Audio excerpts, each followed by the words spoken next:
اللہ کے رسول صلی اللہ علیہ وسلم نے فرمایا، جب تم میں سے کسی کو دفن کیا جاتا ہے تو اس کے پاس دو فرشتے آتے ہیں جن کا رنگ کالا اور آنکھیں نیلی ہوتی ہیں۔ ایک کا نام المنکر ہے اور دوسرے کا نام النکیر۔ وہ پوچھتے ہیں، تم اس آدمی یعنی حضرت محمد مصطفیٰ صلی اللہ علیہ وسلم کے بارے میں کیا کہا کرتے تھے؟ تو وہ کہنے لگے گا، جو وہ موت سے پہلے کہتا تھا، وہ اللہ کے بندے اور ان کے رسول ہیں۔ میں گواہی دیتا ہوں کہ اللہ کے سوا کوئی معبود نہیں، اور حضرت محمد مصطفیٰ صلی اللہ علیہ وسلم اللہ کے بندے اور ان کے رسول ہیں۔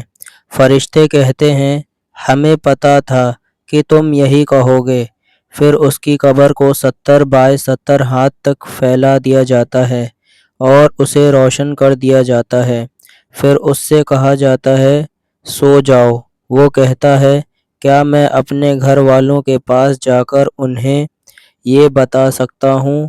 وہ کہتے ہیں، ایک نئی دلہن کی طرح سو جاؤ، جسے اس کے گھر کا سب سے پیارا شخص ہی اٹھاتا ہے، جب تک کہ اللہ اسے اس کے آرام کی جگہ سے دوبارہ نہ اٹھا لے۔ لیکن اگر وہ منافق ہوتا ہے تو وہ کہتا ہے، میں لوگوں کو کچھ کہتے ہوئے سنتا تھا تو میں بھی وہی کہہ دیتا تھا، مجھے نہیں پتہ۔ فرشتے کہتے ہیں، ہمیں پتہ تھا کہ تم یہی کہو گے۔ پھر زمین سے کہا جاتا ہے، اس پر تنگ ہو جا، تو زمین اسے اس طرح دباتی ہے کہ اس کی پسلیاں ایک دوسرے میں گھس جاتی ہیں۔ پھر وہ تب تک اسی طرح عذاب میں رہتا ہے جب تک اللہ اسے اس کی جگہ سے دوبارہ نہ اٹھا لے۔